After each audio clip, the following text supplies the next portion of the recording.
दोस्तों, आज फिर हमारे साथ हैं करंट अनप्लग्ड के संपादक राजीव रंजन सिंह जी। राजीव जी, स्वागत है आपका।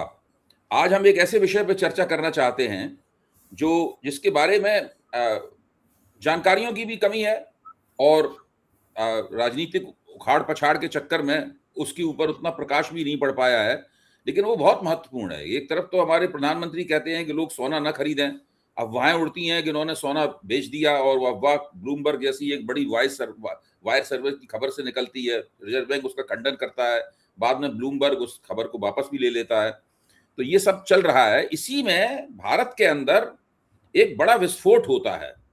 राजेश एक्सपोर्ट, जो एक बड़ी कंपनी थी, पिछले दिनों बहुत तेजी के साथ ऊपर उभरी थी, उसके ऊपर ये आरोप लगता है कि उसने लाखों करोड़ रुपए का एक कोई घोटाला किया है उसने। और वो रकम इतनी बड़ी है कि उसमें भारत का जो प्रतिरक्षा बजट है, भारत का डिफेंस बजट है, वो 3-4 साल का डिफेंस बजट उसमें बन सकता है, इतनी बड़ी रकम है। मोदी जी और उनके साथी हमेशा गर्व के साथ कहते रहे हैं कि हमारे जमाने में कोई वैसा घोटाला नहीं हुआ जैसे घोटाले मनमोहन सिंह के जमाने में हुए। लेकिन ये घोटाला हो जाता है। इस घोटाले के ऊपर कहीं चर्चा भी नहीं होती मीडिया के अंदर, अखबारों में ही केवल खबरें छपती हैं और उसके बाद बात दब सी जाती है। बस कुछ लोग ही उसकी चर्चा अपने एक्स पे पोस्ट में करते हैं। लेकिन मैं चाहता हूं ये घोटाला निकल कर सामने आए, आप उसके ऊपर प्रकाश डालें, उसकी बारीकियों को हम लोगों को समझाएं, उसका राजनीतिक महत्व क्या है, अर्थव्यवस्था के लिए उसका महत्व क्या है और ये घोटाला हुआ कैसे, कौन है इसका जिम्मेदार, सरकार की उसके अंदर क्या भूमिका है। राजीव जी, कृपया नई परख के दर्शकों को इसके बारे में बताएं। जी धन्यवाद सर, अपने मंच पे मुझे बुलाने के लिए, और माफी चाहूंगा आप 2 दिन से कॉल कर रहे हैं। मैं बाहर हूं इसलिए मैं पहले आ नहीं पाया। मेरी जितनी जानकारी है उसके हिसाब से मैं समझाता हूं। देखिए हुआ क्या है, 15.5 लाख करोड़ का एक हवाई किला बनाया गया। ठीक है, ये हवाई किला जो है ये ऐसा तिलिस्मिक किला है जो किसी को नजर नहीं आ रहा। सेबी को अब जाके नजर आया। LIC, SBI, तमाम तरह के म्यूचुअल फंड्स और इन्वेस्टिंग हाउसेस बड़े बड़े हैं, इनमें से किसी को ये हवाई किला नजर नहीं आया। सेबी ने जाके पकड़ा, वो भी एक आम रिटेल इन्वेस्टर की कंप्लेन पे। और आम रिटेल इन्वेस्टर ने कैसे इस चीज को पकड़ा, उसने बैलेंस शीट को देखा। मजे की बात ये है, राजेश एक्सपोर्ट के बारे में थोड़ा पहले बता दीजिए ताकि बात लोगों को ठीक से समझ में आए। राजेश एक्सपोर्ट बेसिकली ये बैंगलोर बेस्ड मिस्टर राजेश मेहता हैं इसके प्रमोटर। ये राजेश एक्सपोर्ट करके कंपनी है जो माना जाता है ऐसा कि विश्व गुजराती है। राजेश मेहता के गुजराती हैं? जी, ये जैनी गुजराती हैं। और आपको मालूम है कि बाप जी जो है, जिन्होंने नरसिम्हा पिक्चर देखी है, उन सबको मालूम है कि बाप जी जो है इस देश में आज की डेट में कौन है। तो ये बाप जी की कम्युनिटी से आते हैं और बाप जी का जो है आपको तो मालूम है बोलबाला है, बाप जी लोगों का कोई कुछ बिगाड़ नहीं सकता। तो ये जैनी, गुजराती जैनी है राजेश मेहता जी, जो बैंगलोर में सेटल है। और इन्होंने एक स्विट्जरलैंड बेस जो है वो खरीदा है रिफाइनरी, गोल्ड रिफाइनरी वल्कैम्बी करके, वर्ल्ड की सबसे बड़ी गोल्ड रिफाइनरी है वो। ये कंपनी मानी जाती थी ऐसी। ये कहानी शुरू होती है अभय जी 2015 से। 2015 में, 2014 में मोदी जी आते हैं सत्ता में। राजेश मेहता जी लगभग 1990 से 1995 से बैंगलोर में सेटल थे। बड़े प्लेयर नहीं थे, छोटे मोटे खिलाड़ी थे। 2014 में मोदी जी सत्ता में आते हैं भारत के, और सडनली 2015 में मेहता साहब जो हैं, हमारे गुजराती जैनी साहब, ये विश्व की सबसे बड़ी जो गोल्ड रिफाइनिंग कंपनी है स्विट्जरलैंड के अंदर में, वल्कैम्बी, उसको खरीद लेते हैं। उसी टाइम हर जगह बड़ा हल्ला हो जाता है कि कौन है राजेश मेहता भाई। ठीक है, और 2016 में आ जाता है डिमोनेटाइजेशन। ठीक है, 2014 में मोदी जी, 2015 में आपका राजेश एक्सपोर्ट जो है वो वर्ल्ड की सबसे बड़ी स्विस रिफाइनरी खरीदता है, और 2016 में आ जाता है डिमोनेटाइजेशन। आपको पता है कि कैश का धंधा डिमोनेटाइजेशन के बाद पूरी तरीके से बंद हो गया, और जो भी कैश था वो गोल्ड के माध्यम से भारत के बाहर चला गया। खैर वो अलग मुद्दा है, किसी और दिन मैं विस्तार से उस पर चर्चा करूंगा। तो ये राजेश एक्सपोर्ट जी, राजेश मेहता जी, उसके बाद में 2016 के बाद से, डिमोनेटाइजेशन के बाद से धीरे धीरे उभरे। ठीक है, अब इसके बाद में हुआ ये कि एक नियम है भारत में LIC का बनाया हुआ कि 6,000 करोड़ से ऊपर का यदि टर्नओवर है तभी LIC उस कंपनी में स्टेक लेगी। अभी बढ़ गया होगा तो मालूम नहीं मुझे, ठीक है। तो राजेश एक्सपोर्ट ने क्या किया, गोल्ड को देखिए रिफाइन करते हैं तो इंगॉट बनता है, इंगॉट से ज्वेलरी बनता है। इन्होंने वही इंगॉट को बार बार अलग अलग सब्सिडरीज बना के घुमा के खरीदा बेचा खरीदा बेचा खरीदा बेचा किया है, ठीक है। अब उससे उन्होंने टर्नओवर बढ़ाया। अब आप पूछोगे टर्नओवर क्यों बढ़ाया? मेरे प्यारे नए परख के दर्शकों ध्यान से सुनो, ये फैंटम जो रेवेन्यू रहता है, ये फैंटम जो टर्नओवर रहता है, ठीक है, झूठा टर्नओवर, ये क्यों बढ़ाया जाता है? क्योंकि पूरा बैंकिंग इंडस्ट्री इंडिया में जो है वो टर्नओवर आधारित है, प्रॉफिट आधारित नहीं है। तो आपका जितना ज्यादा टर्नओवर रहेगा उतना ज्यादा आपको बैंक लिमिट देगा। लिमिट का फायदा यह है, आपका जितना भी टर्नओवर होता है उसका 20% बैंक आपको लिमिट देता है। इसका मतलब आपके टर्नओवर का 20% बैंक ने पैसा अलग से निकाल के रख दिया, आपको जब मन हो तब वो पैसा आप ड्रॉ कर सकते हो। It is like an ATM। और इसमें इंटरेस्ट रेट मात्र 6% है। अगर व्यापारी लोन लेने जाए तो 9% 10% का आपको इंटरेस्ट रेट पे मिलेगा। तो ये टर्नओवर इसलिए व्यापारी बढ़ाते हैं ताकि लिमिट इनकी बढ़ सके, ठीक है। तो इन्होंने अपनी लिमिट को बढ़ाया और ये इंडियन बैंकिंग का बहुत बड़ा लूप होल है कि सब टर्नओवर रेवेन्यू आधारित है, ना कि प्रॉफिट आधारित है। तो ये बापजी जो है राजेश मेहता जी, इन्होंने टर्नओवर बढ़ाया 15.5 लाख करोड़ का 5 साल में टर्नओवर दिखाया। अभय जी आपको जान के जानकारी होगी, सार्क के जितने राष्ट्र हैं भारत को निकाल दें तो इन सभी का अगर आप एक्सपोर्ट पकड़ लेंगे तो भी आधा होगा जितना कि अकेले राजेश एक्सपोर्ट का है, ठीक है। अब ये टर्नओवर बढ़ा के इन्होंने किया क्या? और टर्नओवर असली नहीं है, टर्नओवर असली नहीं है, फैंटम है। फैंटम है। टर्नओवर बढ़ा के इन्होंने अपने कंपनी को बोला कि यार मेरा मन नहीं लग रहा भाई, मुझे 7.5 करोड़ उधार दे दो, मैं बैठ के दिन रात फ्यूचर एंड ऑप्शन खेलूंगा, खेलो इंडिया खेलो। एक कंपनी जिसका टर्नओवर 15.5 लाख करोड़ है, वो अपनी कंपनी से 7.5 करोड़ रुपए लेता है क्या, ताकि वो अभय दुबे राजीव रंजन सिंह टाइप जो है 7.5 करोड़, 7.5 करोड़, 7.5 करोड़, हाँ तो बहुत छोटी रकम है। हाँ 7.5 करोड़ लेता है उधारी कि मुझे फ्यूचर एंड ऑप्शन खेलना है, ठीक है, स्टॉक मार्केट में, स्टॉक मार्केट खेलना है, मन नहीं लग रहा, मेरा टाइम पास करना है, ठीक है। अब आप बताइए 15 लाख करोड़ का टर्नओवर दिखाने वाला 7.5 करोड़ उधारी मांग रहा है।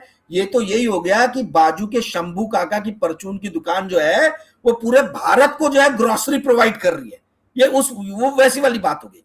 तो इन्होंने ये पैसा लिया और उसके बाद में FNO खेलना चालू किया, जिसपे सेबी का डिसीजन आया कि आप स्टॉक मार्केट में नहीं कर सकते हो। फिर सेबी को एक रिटेल इन्वेस्टर ने बैलेंस शीट देखा, उस बैलेंस शीट में उसने देखा कि 2 साल से एक बड़ी कंपनी है जो राजेश एक्सपोर्ट को काफी भारी मात्रा में जो है पैसा जिसने रिटर्न नहीं किया। मैं जहां भी MBA कॉलेजेस में पढ़ाने जाता हूं, मैं बच्चों को सबसे पहले यही सिखाता हूं कि अगर आपको स्कैंडल ढूंढना है किसी भी कंपनी का, तो उस कंपनी के बैलेंस शीट में करंट एसेट देखिए और करंट लायबिलिटी देखिए।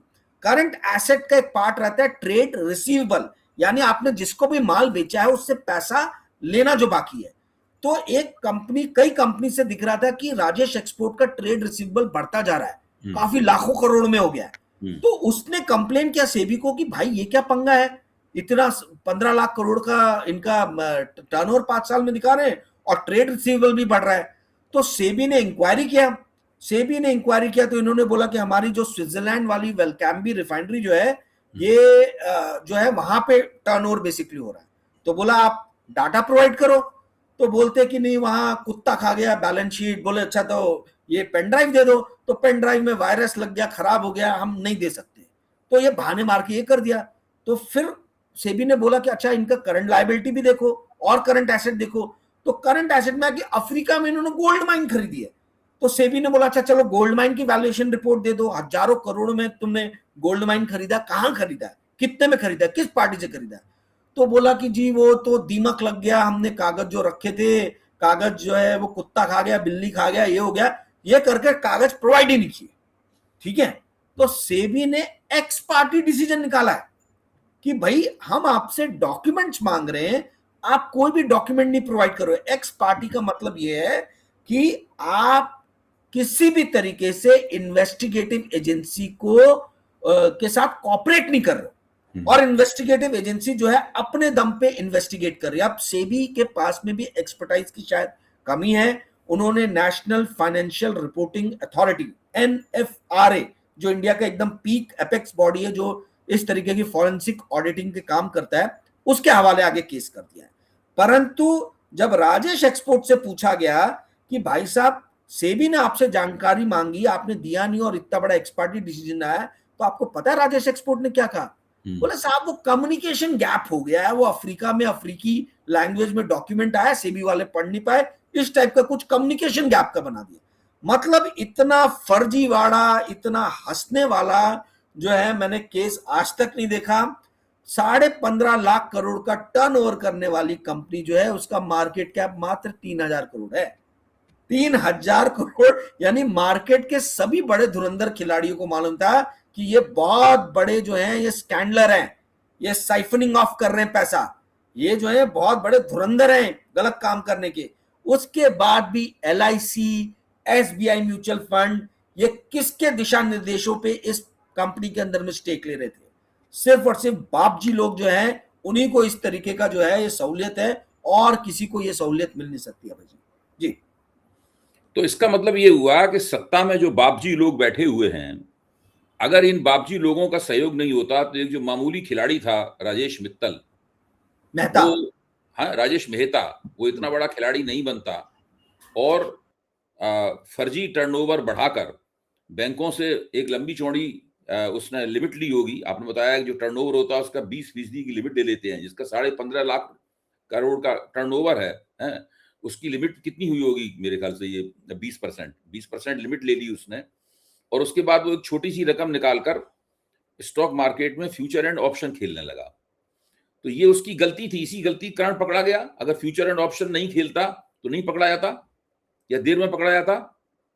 नहीं, वो तो देखिए, वो एक और कॉन्क्रीट ये हुआ कि ये कितना छोटा खिलाड़ी है, इसकी आकांक्षाएं जो हैं ये कितनी छोटी हैं। ठीक है, मेन पकड़े गए हैं कि जो ट्रेड रिसीवेबल दिखा उसके अंदर में दिखा कि अफ्रीका में गोल्ड माइन खरीदा है हजारों करोड़ में। जब उसकी वैल्यूएशन रिपोर्ट मांगी गई तो इन्होंने बोला कि कुत्ता खा गया, नहीं जो है कागज जो है खा गया, हमारे पास में है नहीं, दीमक लग गया, कुछ बहाने दे दिए। फिर वल्कैम्बी की इनसे मांगी गई रिपोर्ट कि वो कितना टर्नओवर कर रही है, भाई कैसे कर रही है आप दिखाओ, तो बोल रहे कि नहीं, स्विट्जरलैंड का नियम कानून जो है वो ये बोलता है कि आप जो वहां स्विट्जरलैंड में आधारित कंपनीज हैं उनके डॉक्यूमेंट्स आप दे नहीं सकते हो, प्राइवेसी लॉ का जो विरोध करता है।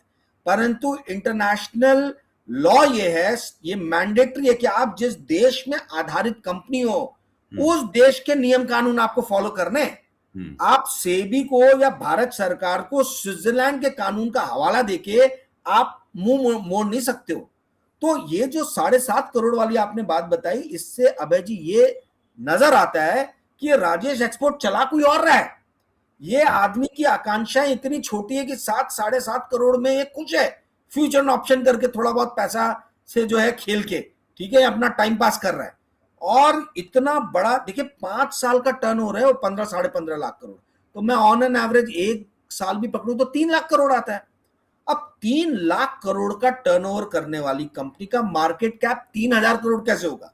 आप ये बताइए। ये किसी भी फाइनेंशियल लॉ के अंदर में, मतलब फाइनेंशियल मैट्रिक्स के अंदर में बैठता नहीं है। ठीक है, तो ये अपने आप में बहुत बड़ा संदेह पैदा करने वाला ये कारण बना। दूसरा, इससे ये भी स्पष्ट हुआ कि भारत के जितने प्राइवेट बड़े प्लेयर्स हैं, फैमिली ऑफिसेज है, वेंचर फंड्स है, हेज फंड्स है, कोई पैसा इसमें नहीं डाल रहा है। यानी उन सबको मालूम है कि यहां स्कैंडल हो रहा है। पर सवाल ये उठता है कि SBI को क्यों नहीं समझ में आ रहा है, LIC जिसका 10.5% स्टेक है उसको क्यों नहीं समझ में आ रहा कि भैया यहाँ पे जो है ये बड़ा घपला चल रहा है। मेरे जैसा, आपके जैसे एक छोटा सा रिटेल इन्वेस्टर बैलेंस शीट पढ़ सकता है और वो ये देख सकता है कि करंट एसेट के अंदर में ट्रेड रिसीवेबल्स जो है वो लगातार बढ़ता चला जा रहा है। तो LIC के पास में तो चार्टर्ड अकाउंटेंट्स की फौज है, SBI के पास में तो एनालिस्ट लोगों की फौज है। ये क्यों नहीं देख पाए, ये क्यों नहीं समझ पाए कि भाई इस कंपनी के अंदर में कुछ गोरख धंधा चल रहा है। जब सारे प्राइवेट प्लेयर समझ पा रहे हैं, छोटे छोटे रिटेल इन्वेस्टर समझ के सेबी के पास में कंप्लेन कर रहे हैं। तो ये स्कैंडल भी अभय जी मेरे आपके जैसे किसी एक छोटे निवेशक की कंप्लेन पे हुआ है। ये स्कैंडल जो है ये कोई ऐसा नहीं ईडी सीबीआई डीआरआई किसी इन्वेस्टिगेटिव एजेंसी ने ढूंढ के निकाला है, ठीक है। ये कंप्लेन एक छोटे आम निवेशक ने किया है, और ये भला हो सेबी के उस ऑफिसर का। सेबी पूरे ऑर्गेनाइजेशन का तो मैं नहीं ले सकता हूं हिंडनबर्ग के बाद से किसी भी तरीके से ये नहीं कह सकता कि they are very honest, but कुछ ऑनेस्ट ऑफिसर्स हैं। और ये बाप जी की बहुत बड़ी आप कह लीजिए कि बदकिस्मती थी कि इनका केस एक ऑनेस्ट ऑफिसर के पास चला गया। अच्छा, ये बताइए कि जो स्विट्जरलैंड में उन्होंने जो सोने की रिफाइनरी खरीदी, वो भी घपला है, वहां भी घपला है, वास्तव में कोई रिफाइनरी खरीदी गई वहां पर? नहीं, वहां खरीदा इन्होंने, वहां इन्होंने खरीदा, इसमें कोई वो डाउट नहीं, वहां कोई घपला नहीं है। घपला ये कर रहे हैं कि ये वहां की रिफाइनरी का तकाजा लेके, वहां का हवाला लेके वो इंडिया में कुछ भी इंफॉर्मेशन नहीं दे रहे।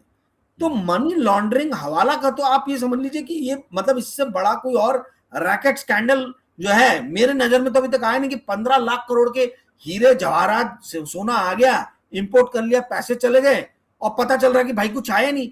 राजेश अडानी जो 2008 में गिरफ्तार हुए थे, वो क्यों हुए थे 2008-9 में? उस टाइम में राजेश अडानी के ऊपर में भी तो यही केस था कि भाई बाहर चला गया, बाहर से सोना चांदी मंगा, हीरा मंगा लिया इन्होंने, पैसा बाहर चला गया, और जब यहाँ एक्सपोर्ट की बारी आई तो भाई आपने रिफाइन करके कुछ एक्सपोर्ट ही नहीं किया। जहां तक मुझे याद आ रहा है हिंडनबर्ग ने यही चीज उद्धृत की थी। अब ये दूसरी बार मैं देख रहा हूं कि गुजराती जैनी व्यक्ति जो है वो वही मॉडस ऑपरेंडी पे काम कर रहा है। देखिए नीरव मोदी और इनके स्कैंडल में अंतर है। बहुत सारे लोग मैं देख रहा हूं कि ये दोनों स्कैंडल जो है जोड़ने की कोशिश कर रहे हैं। नीरव मोदी या मेहुल चौकसी क्या करते थे, वो लेटर ऑफ क्रेडिट पे खेलते थे, यानी उन्होंने हीरा मंगा रहे हैं बाहर से, डायमंड मंगा रहे हैं, भारत का एक बैंक जो है, जो फॉरेन का प्लेयर डायमंड भेज रहा है नीरव मोदी की कंपनी को या मेहुल चौकसी की, उस कंपनी के बैंक को भारत का बैंक पेमेंट कर दे रहा है। और हीरा आ गया, नीरव मोदी का जब टाइम आया एलसी पे पैसे देने का, तो इन्होंने बोला एक और एलसी दे दो, मैं आपको बाद में पैसे दूंगा। वहां इन्होंने एक और एलसी खोल दी, जो नई एलसी के पैसे आए वो पैसे इनको दे दिए। ऐसा करके 5 साल तक वो स्कैंडल चलाता रहा। जब वो फटा तो पता चला कि भैया पंजाब नेशनल बैंक पूरा बैठ गया, क्योंकि वहीं पे इसने पूरा कांड करके रखा था। तो वो एलसी पे खेला है, और ये जो है राजेश मेहता जी, ये टर्नओवर पे खेले। उन्होंने एलसी को बनाया, ये इन्होंने टर्नओवर द्वारा लिमिट बढ़ा के जो है वो काम किया। दोनों ही केस में भारत से बाहर पैसे गए। अब स्टेटस क्या है घोटाले का? स्टेटस इस वक्त क्या है? किसका? ये घोटाले का स्टेटस क्या है कि राजेश अरोड़ा गिरफ्तार कर लिए गए हैं या उनके खिलाफ जांच चल रही है, क्या रहा है? राजेश मेहता जी के खिलाफ सेबी ने एक्स पार्टी डिसीजन दिया है। अब ये बाप जी इनके खिलाफ कैसे ईडी डीआरआई ये सब एक्शन लेंगे भाई? ये इनके अभी तक जो मेरी जानकारी है, मैं अपने स्रोतों से पूछूंगा, अभी मैं ट्रैवलिंग कर रहा हूं इसलिए मैं किसी के कांटेक्ट में नहीं हूं, तो मुझे पता भी करना है कि भाई ईडी ने, क्योंकि ये तो पैसा बाहर चला गया, जेवर इन्होंने मंगा लिए, सोना मंगा लिया है, तो ये किसका पैसा गया, इस पे ईडी कुछ इन्वेस्टिगेशन कर रहा है कि नहीं कर रहा है? ठीक है, ईडी अरविंद केजरीवाल को, संजय सिंह को हैं और तमाम विपक्ष के लीडर जो, इनको तो पहली फुर्सत में जो है ये अरेस्ट करके अंदर डाल लेता है। पर जब इतना बड़ा स्कैंडल सामने आया तो ईडी और डीआरआई ने क्या एक्शन अभी तक लिया है, ये अभी तक किसी को जानकारी नहीं, किसी को पता नहीं। इससे बड़ा तो देखिए और कुछ एक्स पार्टी डिसीजन हुआ है भाई। ये डाइवोर्स के मामले में होता है कि भैया लड़की ने लड़का आ ही नहीं रहा कोर्ट में, या वाइस वर्सा लड़की वाले आ ही नहीं रहे, तो एक्स पार्टी डिसीजन निकाल दिया। ये तो देश का इतना बड़ा स्कैंडल है, और इस स्कैंडल के अंदर में देखिए ये जो कॉकरोच पार्टी के ऊपर में पूरा जो हवा बनाया जा रहा है, वो इसीलिए बनाया जा रहा है ताकि इस तरीके के स्कैंडल छुप सके। इस देश में जो मेन गेम हो रहा है वो फाइनेंशियल गेम हो रहा है, राम राम जपना और सबका माल अपना। ये काम जो है ये पर्टिकुलर कम्युनिटी के लोग कर रहे हैं। मैं बोलना नहीं चाहता, पर्टिकुलर कम्युनिटी भी नहीं है, उसके अंदर के 2 4 5 जो बड़े सेठ, धन्ना सेठ लोग हैं, वो लोग कर रहे हैं। और देश की जितनी भी इन्वेस्टिगेटिव एजेंसीज हैं, ये मुंह पे मौनी बाबा बन गए, मुंह पे जो है उंगली लगा के चुपचाप बैठे हुए। ये खाली अपोजिशन पार्टी के लीडर्स को डराने का, सताने का काम कर रहे हैं। जहां पर भी आज तक नीरव मोदी आया देश में, मेहुल चौकसी आया देश में, यही बोल के सत्ता में आए थे ना कि हम जो भी देश से फरार लोग हैं उनको वापस लेके आएंगे भारत में। 11 साल हो गए कोई भी भारत में नहीं आया, सब गुजराती कम्युनिटी को बिलोंग करते हैं। विनोद अदानी की बेटी की शादी जो है वो सबसे बड़ा भगौड़ा जो जतिन मेहता जो देश को चूना लगा के चला गया है 8,000 करोड़ का, उसके बेटे से हुई है। तो ये क्या समझ में नहीं आ रहा कि जो इतने जो ईमानदार बनते हैं हमारे यहाँ के नेता, गृह मंत्री और प्रधानमंत्री, इनको नजर नहीं आ रहा कि जतिन मेहता फरार है, अदानी का अपनी बेटी की शादी कर रहा है उसके साथ में विनोद अदानी। यहाँ पे जो है मेहुल चौकसी, नीरव मोदी आ नहीं रहे। तो क्या मजाक बना के रखा है देश के गणतंत्र को, देश के डेमोक्रेसी को। हंसी आती है लोगों को, बाहर के लोगों को जब मैं बात करता हूं, बड़े बड़े इन्वेस्टर हंसते हैं जो आज इन्वेस्टर्स छोड़ के जा रहे हैं इंडिया को। उसका कारण ये है कि इन्होंने देश के स्टॉक मार्केट को, देश के LIC को, देश के SBI को, देश के फाइनेंशियल इंस्टीट्यूशंस को अपने घर का जो है वो कुत्ता बना के रख लिया है। और उस कुत्ते से जब मन चाहे जिसके ऊपर भगवा दे रहे हैं और जब मन चाहे उसको बोल रहे हैं कि चुपचाप बैठ जाओ। तो ये जो स्कैंडल है, जब तक अपोजिशन पार्टी सब की सब नहीं इस पे टूटेगी तब तक ये होगा नहीं। और अपोजिशन पार्टी को शांत कराने के लिए ये कॉकरोच जनता पार्टी और ये सब जो जुमले गाड़े जा रहे हैं, ये इनके सारे फाइनेंशियल क्राइम्स पे पर्दा डालने के लिए काम किया जा रहा है। और आप देखिएगा कि यही चलता रहेगा, कॉकरोच पार्टी की बात चलती रहेगी और राजेश एक्सपोर्ट के ऊपर में बात जो है वो मध्यम से एकदम शून्य हो जाएगी, वो स्वर ही गायब हो जाएगा। बहुत ही महत्वपूर्ण रहस्योद्घाटन किया है राजीव जी आज आपने। ये राजेश एक्सपोर्ट का जो पूरा घपला था, पहली नज़र में अखबारों में जो खबरें छपती थी उसमें समझ में नहीं आता था, टीवी पे उसको आने नहीं दिया गया, चर्चा नहीं हुई टीवी पे कोई खास। इसीलिए मैंने सोचा कि मैं आपकी मदद लूं और नई परख के दर्शकों को बताऊं कि सत्ता में बैठे हुए जो बापजी लोग हैं वो किस तरीके से हजारों करोड़, लाखों करोड़ रुपए के वारे न्यारे कर रहे हैं और उससे देश की अर्थव्यवस्था को, और हम लोगों का पैसा है जो कि LIC में है, जो कि SB जो स्टेट बैंक में है, उस पैसे का किस तरीके से दुरुपयोग हो रहा है। बहुत बहुत धन्यवाद राजीव जी। इस मसले में जैसे ही कुछ नया घटित होता है आप भी मुझे बताइए और मैं भी उसकी खोज में रहूंगा और हम लोग तुरंत फिर उसकी ऊपर चर्चा करेंगे ताकि इसका दूसरा और जो दूसरे अन्य पहलू हैं वो भी सामने आए।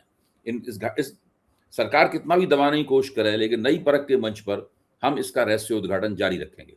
सर ये वीडियो कितना लोग देखेंगे वो भी एक मेरे को, मतलब ये फैलने ही नहीं देंगे, स्प्रेड नहीं होने देंगे वीडियो। मुझे देखिए क्या होता, हमारा काम वीडियो डालना है सोशल मीडिया पर, उसके बाद में बार बार डालेंगे, कब तक नहीं स्प्रेड होगा।